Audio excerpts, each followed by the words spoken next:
The last two topics from class today were algebraic phrases and solving equations with parentheses. So we'll just go over those two things.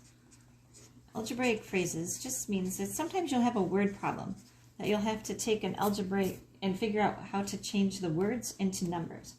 So for example, if I want to write the sum of a number plus n, a sum of a number and n, I can write these words, sum of a number and 7. I can change that into n, which is the number, plus 7. You're simply just taking these words and making it into an algebraic expression. If I say 7 less than a number, then I can write that using just variables and numbers as n minus 7. Pretty simple, right? If I say the product of twice a number and 8, product means multiplication. Twice a number would be 2 times n, and they want to have the product of a number, twice a number and 8. So we want to multiply twice a number times 8. That's the product of twice a number and 8. They can get a little bit more complicated. They might ask you for, let's do this one, 5 times the sum of twice a number and negative 5. We have to take a look at this. First you see 5 times, so we know we're going to need to multiply something by 5. But let's move on to the sum of twice a number and 5. So twice a number would be 2n, and we're wanting the sum of twice a number plus negative 5. So we're going to add a negative 5, which can be rewritten as 2 times a number minus 5. Because when you add a negative, you're really subtracting. This part right here is the sum of twice a number and n. But we want 5 times that amount. So we multiply this whole thing by 5. And that's how you change 5 times the sum of twice a number and 5 into this. I'm going to do one more just to make sure that you have it. If we have the sum of negative 10 and 6 times the opposite of a number. It's a lot of words, but just break it down into smaller parts. We know that we're going to be adding negative 10 plus something. We're going to hold off on this negative 10 because we have to figure out how to write this something over here first. We have 6 times the opposite of a number.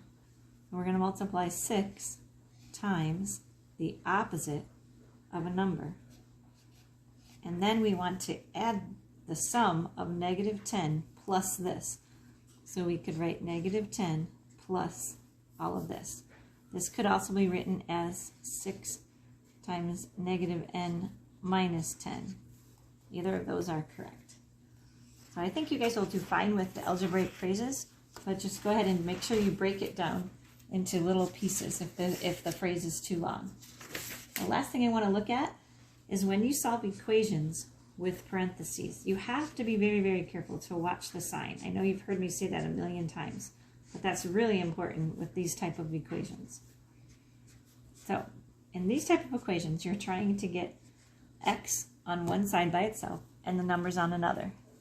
But right here is where we have to be careful. Right here on this side, we have 12 minus the sum of 2x plus 5.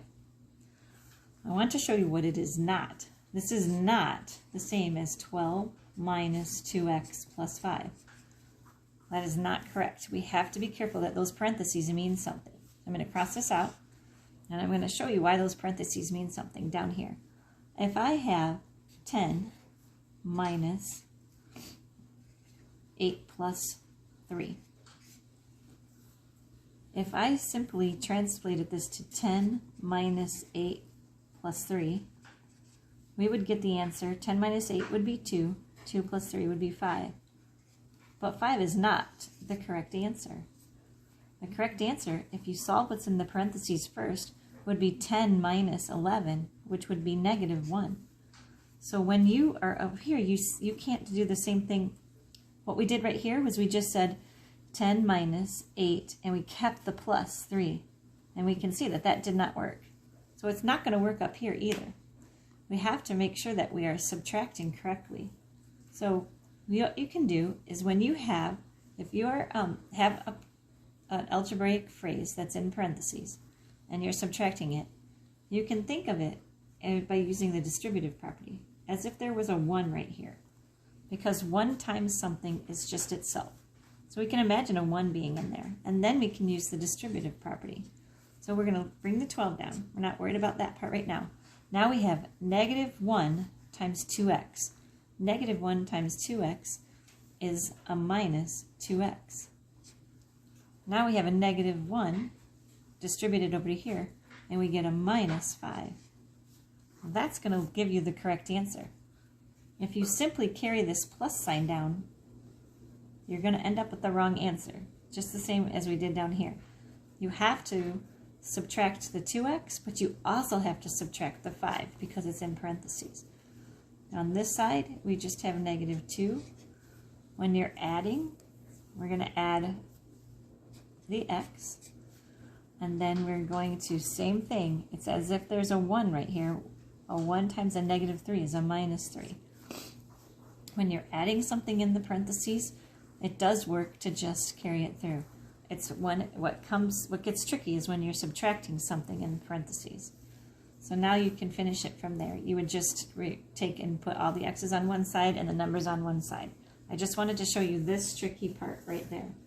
So we'll do one more, because I know you guys know how to finish that. I want to make sure you understand these parentheses. The same happens if there's a negative 4y minus 17 plus a negative y equals 2y minus 1 minus a negative y. So many negative signs. What are we going to do with them? Here's where we have to be tricky. This is in parentheses. If it's in parentheses, then this negative sign needs to be distributed to each of these. You know how to do the distributive property. You always have to distribute the negative sign as well. So this negative sign gets distributed to 4y, and it also gets distributed to negative 17.